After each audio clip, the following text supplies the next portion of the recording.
Alors, je m'appelle Alice. Je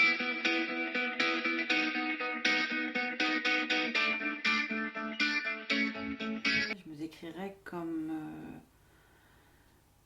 une femme aujourd'hui libre, indépendante, euh, pleine de vie, pleine d'envie, qui s'assume aujourd'hui, qui a fait son petit parcours de chemin, son petit chemin de vie, et qui aujourd'hui est fière de ce parcours et est fière de ce qu'elle peut faire aujourd'hui, de ce qu'elle peut être. Ben, en fait, c'est peut-être aussi voilà, le truc de 42 ans, mais je crois que je l'ai rarement dit ou je l'ai même jamais dit. Mais pourtant, je me suis longtemps pas aimée, justement après mes problèmes de santé où j'ai changé, mon corps a changé, enfin, beaucoup de choses ont changé. Mais je pense qu'aujourd'hui, je peux me dire, bah, je m'aime bien, je m'aime bien. Je suis pas parfaite, mais bon, personne ne l'est, donc en même temps, c'est bien aussi. Euh, mais voilà, bah, je m'aime bien, avec mes défauts, mes qualités, mon bourrelet, mais qui rappelle des choses, la cicatrice qui te rappelle autre chose. Voilà, finalement, bon, bah, je suis comme je suis, et puis voilà. Et j'ai une grande part d'imaginaire. Combien de fois je m'imagine vivre des choses, je m'imagine dans d'autres endroits, je m'imagine ce que je pourrais vivre. Je projette aussi des fois des choses, mais j'ai une grande part d'imagination. Quand je vois le nombre de rêves que je fais par semaine, complètement tartignol, loufoque et tout ce qu'on veut, je me dis que j'ai quand même une grosse part dans ma tête d'imagination. Mais je suis quelqu'un de vivant. Je suis quelqu'un qui a beaucoup d'envie. Par contre, je fais toujours appel à ma raison. Je fais rarement quelque chose de déraisonné, non raisonnable. Euh, tout ce que je fais a quand même été réfléchi, posé, calculé. Même si ça peut paraître pour d'autres gens de dire attends, complètement folle d'avoir fait ça. Rien n'est fou. Tout est quand même un minimum raisonné.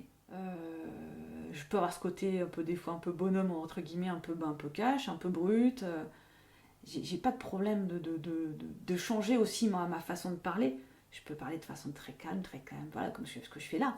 Mais si j'ai besoin de rentrer dans l'art de quelqu'un aussi, je peux être très brute, je peux être très cash, je peux être très, voilà, très pas classe, très bonhomme. Je suis épicurienne, bah, comme voilà, j'ai pas ce problème. Je suis pas une femme dans le sens de. Je vais pas manger une feuille de salade et ça me convient quoi. Enfin, si j'ai envie de boire une bière, j'en bois une. Si j'ai envie d'en boire deux, j'en boirai deux. Si j'ai envie de manger une choucroute, je mange une choucroute. Je suis une épicurienne, j'aime la vie, quelle qu'elle soit. Alors je pense que je suis partie de ces gens qui sont un peu caméléons, qui ont une grande adaptabilité et qui essayent toujours, alors des fois avec un petit temps de décalage, hein, parce qu'on est humain, et j'essaie toujours de tirer le meilleur de tout ce qui peut se passer. Je m'adapte à tout en fait. Je crois que j'ai une grande capacité d'adaptation et que je me dis que bah voilà, de toute façon tout ce qui arrive doit arriver.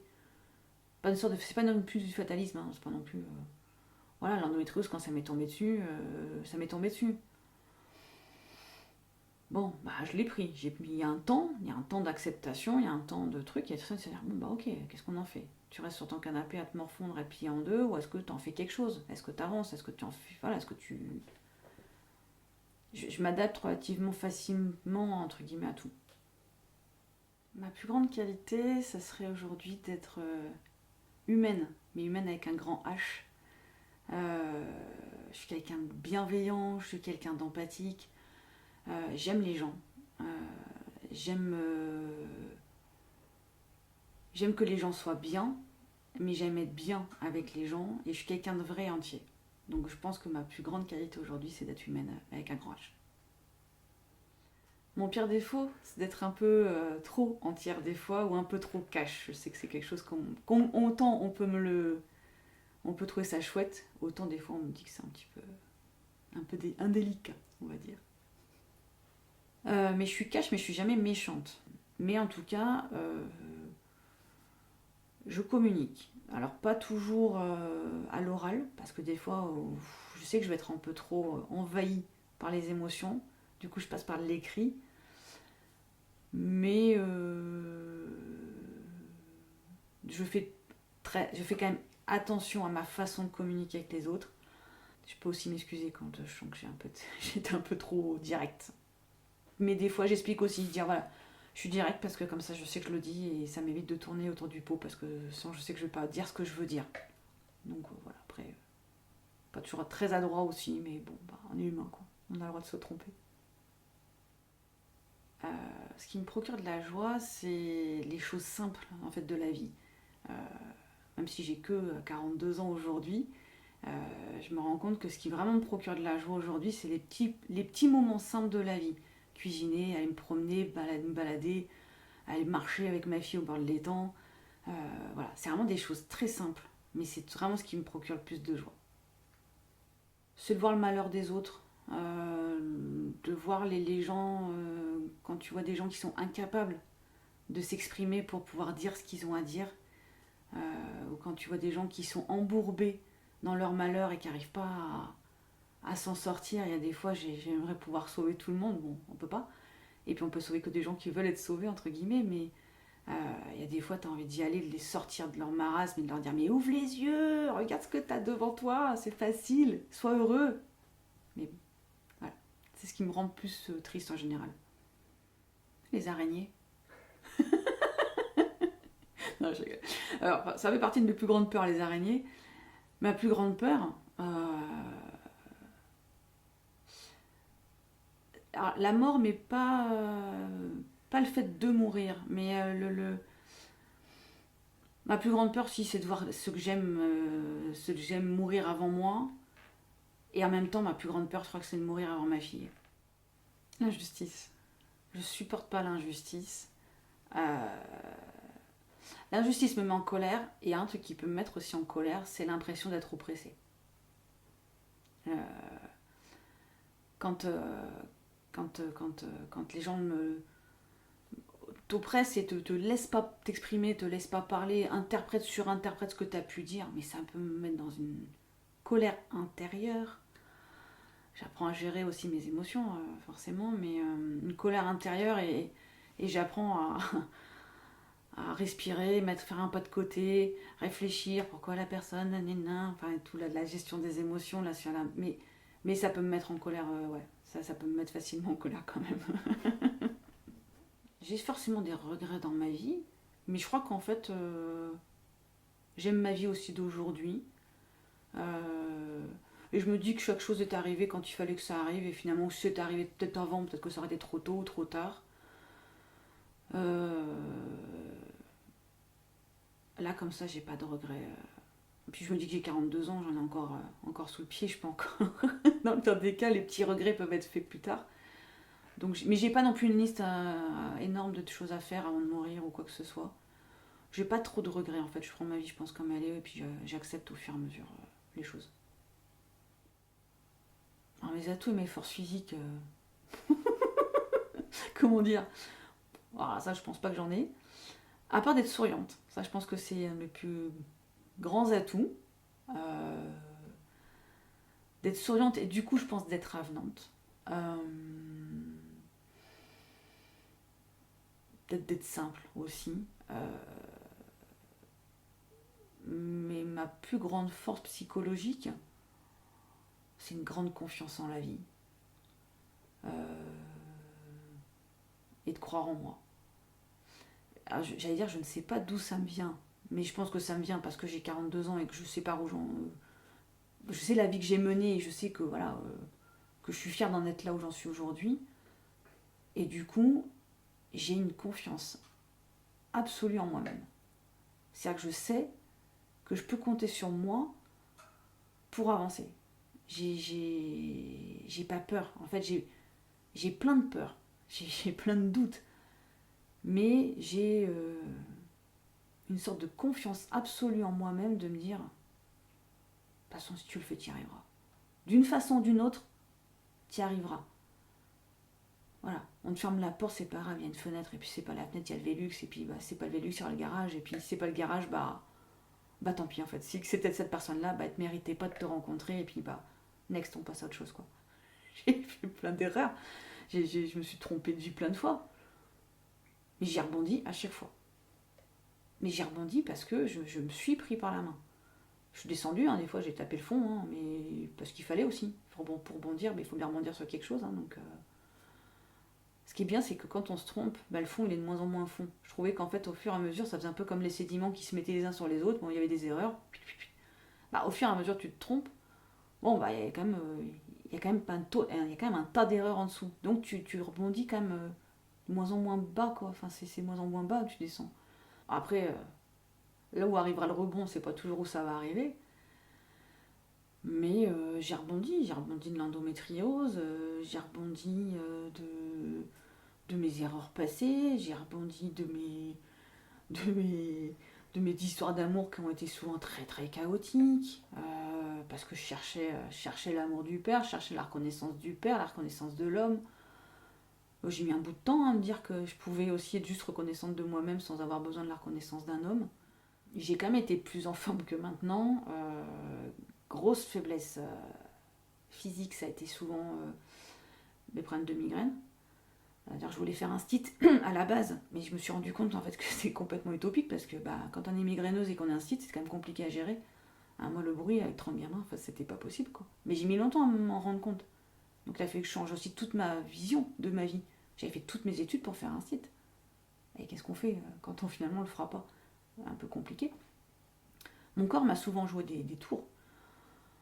Mais mon corps, en fait, a toujours parlé pour moi, mais je m'en rendais pas forcément compte.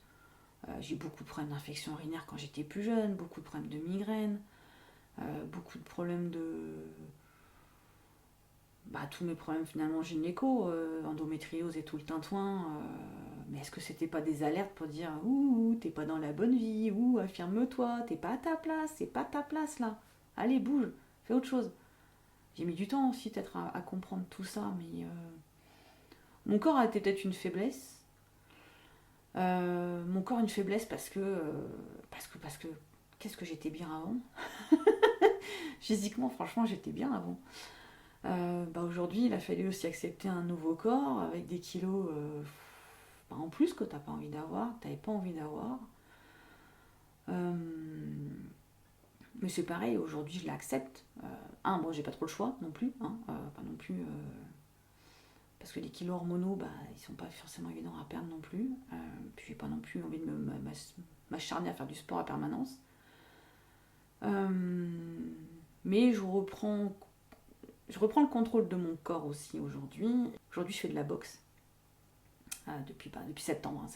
C'est très récent, mais c'est très récent, mais ça prend déjà beaucoup de place dans mon cœur, on va dire, et dans ma tête. Je fais de la boxe qu'entre femmes, hein, mais mon corps, il a déjà changé depuis septembre. Et ça me fait un bien fou, ces cours de boxe. C'est un échappatoire, c'est un coup d'oxygène de folie dans la semaine. Et ça donne aussi confiance en soi. Boxer en tant que femme, c'est pas anodin. Et j'adore cette idée, j'adore ce truc. D'ailleurs, du coup, faiblesse psychologique. En fait, la faiblesse psychologique, c'est la responsabilité d'une vie de famille aussi. C'est quand même malgré tout, c'est peut-être la plus grande faiblesse. L'amour que j'ai pour ma fille, c'est peut-être la plus grosse faiblesse que j'ai aujourd'hui. Je sais qu'il y a plein de fois où je réfléchis à 2, 3, voire 4, 5 fois avant de faire des choses parce que ouais, mais est-ce que ma fille elle va pas mal le prendre? Est-ce que ça va pas impacter sa vie? Est-ce que ça va pas abîmer notre lien? Compliqué quand j'ai refait ma vie, hein, de lui réimposer un truc, enfin de lui imposer quelqu'un entre guillemets, parce qu'elle a un secret caractère aussi, hein, mais j'ai mis du temps, j'ai mis beaucoup de temps. Je cuisine beaucoup, je marche beaucoup, je profite de ma famille beaucoup. Je marche pas toute seule, hein. Je suis pas quelqu'un par contre de très solitaire. J'ai toujours aimé marcher. Alors pourquoi? Parce que j'aime pas courir. J'ai mal aux genoux. Par contre, marcher, je peux marcher. Sur du plat énormément. Quand j'ai vécu à Paris, dès que je pouvais ne pas prendre le métro, je faisais tout en marchant, je marchais un maximum. J'adore marcher parce qu'on découvre les villes, on découvre d'autres endroits, on découvre des choses qu'on verrait pas autrement. J'aime le temps de la marche parce qu'il peut être différent. On peut marcher plus ou moins vite, plus ou moins fort. On peut adapter aussi son temps de marche. J'aime marcher parce que ça permet de pouvoir parler sans regarder les autres, ça permet de pouvoir expliquer des choses ou dire des choses des fois qui sont un peu dures à dire sans avoir à regarder l'autre. Donc il n'y a pas le contact physique et le contact visuel, donc c'est un peu plus facile aussi. J'aime marcher parce que ça donne d'autres horizons, parce qu'on voit d'autres horizons, on voit d'autres choses, on voit d'autres paysages. On peut changer ces lieux de marche facilement. Et je trouve que tout devient facile avec la marche. Donc voilà pourquoi j'aime la marche. Alors, je suis pas quelqu'un qui ait beaucoup de passion. J'aime beaucoup de choses, mais j'ai pas de passion en tant que telle. J'ai pas le truc qui fait que tu ferais que ça toute la journée. Donc j'ai plein de choses que j'aime, mais j'ai pas de passion en tant que telle. Mais voilà, j'aime beaucoup la boxe, j'aime beaucoup marcher. J'aime beaucoup tout ce qui est musique, danse. J'aime. Je me suis découvert. Moi qui ai toujours pensé que j'étais pas douée en création ou quoi que ce soit, bah, je me découvre des petits talents de création entre guillemets. Hein. Tout est mesuré quand même quand je dis ça, mais voilà, je découvre que je peux faire des choses en fait de mes mains, que je suis pas si maladroite que ça, je suis pas si incapable que ça non plus. Donc voilà, après j'ai pas de passion, voilà, pas de passion débordante. Tout. En fait, tout, tout peut avoir une valeur à mes yeux. Les moments simples ont une valeur. Euh, les choses importantes peuvent avoir aussi de la valeur. Après, les valeurs peuvent être nuancées. Mais en fait, à aujourd'hui en tout cas, maintenant que j'ai grandi, j'ai vieilli, tout a de la valeur. Là, je me dis, rien n'est pas important. S'il y a des choses qui se passent, s'il y a des choses qui sont à vivre, c'est qu'elles ont une importance. Peut-être minime, mais elles ont une valeur. La joie de vivre. Mais la joie de vivre simplement, la simplicité de vie en fait. Les gens qui aiment partager des moments simples. Euh, voilà, c'est ce que j'apprécie le plus chez les autres. Le jugement. L'incapacité d'écouter sans juger ou l'incapacité d'écouter sans vouloir donner son point de vue. Ce côté un peu des fois des gens qui peuvent être un peu... alors pas envahissant, mais c'est... Vous savez, l'ami sur qui vous voulez pouvoir l'appeler juste pour pleurer sur votre sort, à la limite, pleurer tout ce que vous voulez, et en train de dire non mais moi je pense que tu devrais faire ça, non mais moi je pense que tu devrais faire comme ça. Ah ça m'insupporte. En général si on me fait ça, je coupe la conversation très rapidement et du coup c'est pas forcément des amis. Parce que mes amis ne sont pas dans ce cadre là, mais c'est ce que j'aime le moins chez les gens.